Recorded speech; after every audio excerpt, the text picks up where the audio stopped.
So basically, all the class code that you write should be in classes in Salesforce. So how do we create a classes? The syntax is it will have an access modifier, private, public, global. Private means it is accessible only locally to the application. Public means any application instance can access this public class. Global means it can be also exposed as a integration call via SOAP or web service, etc. So basically, class will implement an interface and extend the class. There is no multiple inheritance. So this is a basic class like in any other object-oriented programming. Also, the methods have obviously classes will have methods. So you'll have public, private, protected, global, and these are the various definitions. Public is accessible when any object code within the application. Private is accessible only with the class. Global is you need to expose this method to application outside. Protected, this method is visible only to inner classes. Another thing is you have static variables and instance variables. Static variables, like if you define static variables, you don't need to instantiate a class. You can say class dot method name. If you make instance variables and instance method, then you'll have to instantiate the class, and that class object can access the method and properties.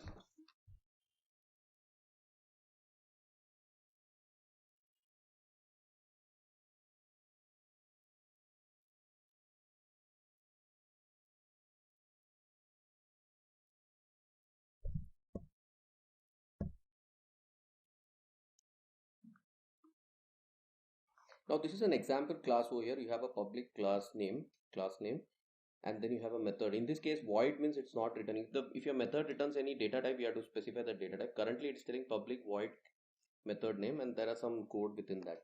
So let's look at some examples. Let's convert some classes and see, and then we will look into SOQL. So we have to go to your application now.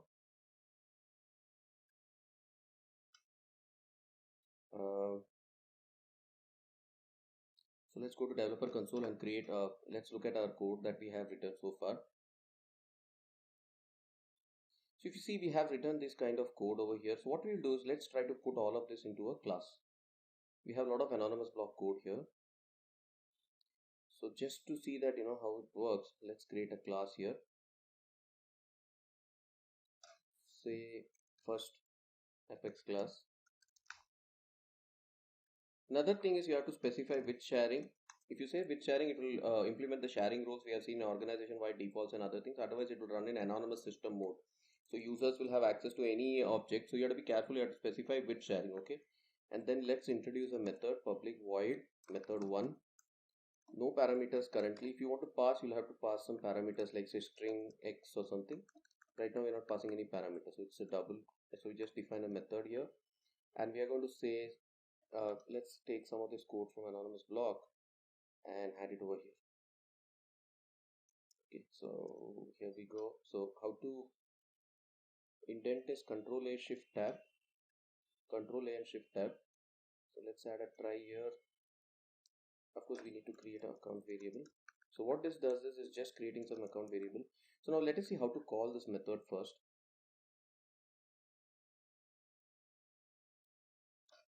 So let's save this. Let's see if there are any issues here. The problem window will show it. So here what's happening is we don't return any values here.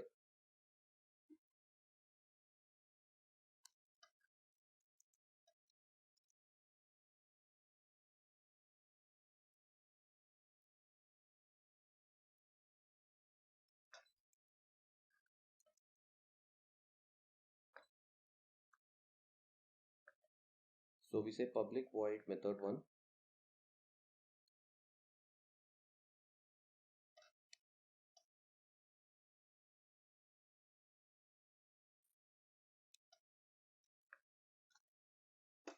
So once we do that, we have our method here. So how do we call this method is, we're going to say now let's remove all of this, and first is we'll have to instantiate the method here.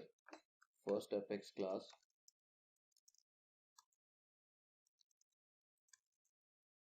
Same name, you have to instantiate the class, create an object of that type class, and then call the method.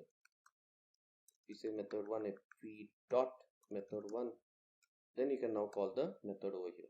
So this is how typically you write a class in Salesforce.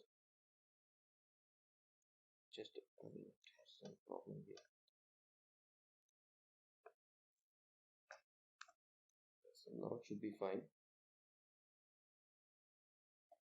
The problem here we are facing here is it is not yet saved. So let's save this class here. It's showing the star arrow. It's my mistake. So basically you have to save it and see. Okay, now it's saved, and now let's execute this. First step X class, step X class. We instantiate a object of that type FP and then call the method one. Now it's going to execute this and it's going to print it in the log.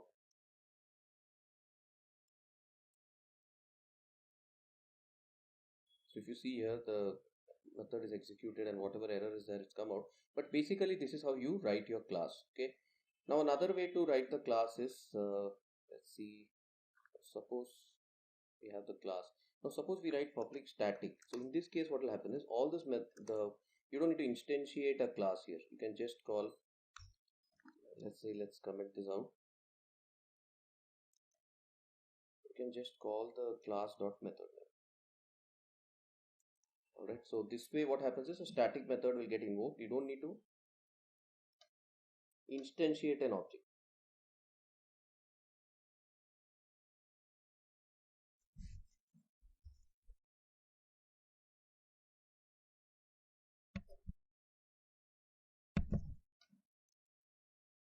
Alright, so now this is also going to give the same method. So there are two ways to, alright, this is again not saved over here, so let me save it.